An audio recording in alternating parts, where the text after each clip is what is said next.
नमस्कार दोस्तों, हाल ही में एक फ्रेंच फुटबॉलर कर्क जुमा की वीडियो सामने आई है जिसमें उसने अपनी पालतू बिल्ली को जोर से किक करते हुए, उसे बहुत जोर से थप्पड़ मारते हुए और उस पर बहुत जोर से चीजें फेंकते हुए और उसके पीछे भागते हुए फिल्माया गया है। और वीडियो में जो हंसी ठिठोली की आवाजें आ रही है उसे देखकर ये पता चलता है कि ये व्यक्ति अपने परिवार समेत उस बेचारी बिल्ली पर अत्याचार करते हुए मजे ले रहा है। और उसके भाई का उसे फिल्माकर इंटरनेट पे डालना ये दर्शाता है कि उनके हिसाब से उसने जो किया वो एक मजेदार चीज है जिसमें कुछ भी गलत नहीं है, जिसे उन लोगों ने इंटरनेट पर गर्व से डालने लायक भी समझ लिया दूसरों को हंसाने के लिए। लेकिन उनको क्या ही पता था कि जो उसके भाई ने इंटरनेट पे लोगों को हंसाने के लिए डाला वो लाखों करोड़ों लोगों को गुस्सा दिलाएगा और उस पर एनिमल अब्यूज के चार्जेस लग जाएंगे। दोस्तों, ये एक खुशी की बात है कि हमारे समाज में काफी इंसानियत और करुणा है कि जब लोग कोई ऐसी घटना जिसमें कोई कुत्ते या बिल्ली पे अत्याचार होते देखते हैं तो हमें एक सामाजिक आउटरीच नजर आता है। और ज्यादातर लोग ये सोच भी नहीं सकते कि वो इस तरह का काम कभी खुद कर सकते हैं। लेकिन शायद अधिकतर लोग ये नहीं जानते, ये जानकर अनजान बनने की कोशिश करते हैं कि वो भले ही ऐसा कुछ काम खुद ना कर रहे हो, लेकिन वो इससे भी ज्यादा कठोर अत्याचार और हत्या के जिम्मेदार रोज बनते हैं अपने स्वाद के लिए, हर बार जब वो कहीं पर कोई एनिमल प्रोडक्ट खरीदते हैं। अब आप मुझे ये बताइए कि इनमें से ज्यादा क्या बुरा है? एक तरफ गाय का जबरन गर्भधारण और उसके बच्चे के पैदा होते ही उससे छीन लेना, नर बच्चा है तो उसकी हत्या, मादा बछड़ी है तो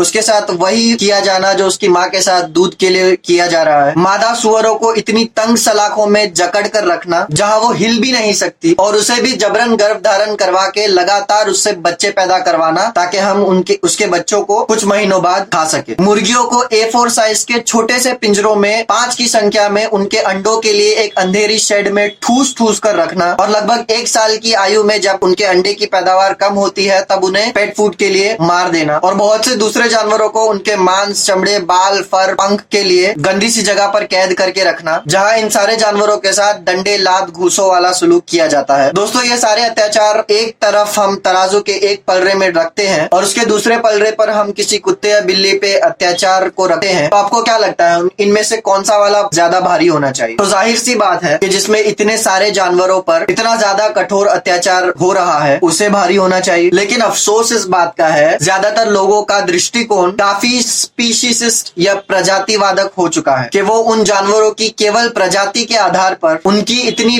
भारी संख्या में इतना अत्याचार भी किसी को एक अत्याचार के रूप में नजर ही नहीं आता और कुत्ते या बिल्ली पे हुए अत्याचार पर हंगामा खड़ा हो जाता। दोस्तों, मैं ये बिल्कुल भी नहीं कह रहा कि जो कर्ट जुमा ने किया वो माफी के लायक है। मैं बस आप लोगों को ये एहसास दिलाना चाहता हूँ कि अगर आप एनिमल एग्रीकल्चर के बारे में जानने के बाद भी अपनी जीवन शैली को वीगन नहीं बनाते तो आप में और कर्ट जुमा जैसे लोगों में ज्यादा अंतर नहीं। फर्क है तो सिर्फ इतना कि उसके लिए जानवर की जान और तकलीफ महज एक मजेदार खेल है और आपके लिए आपका मजेदार टेस्ट। धन्यवाद।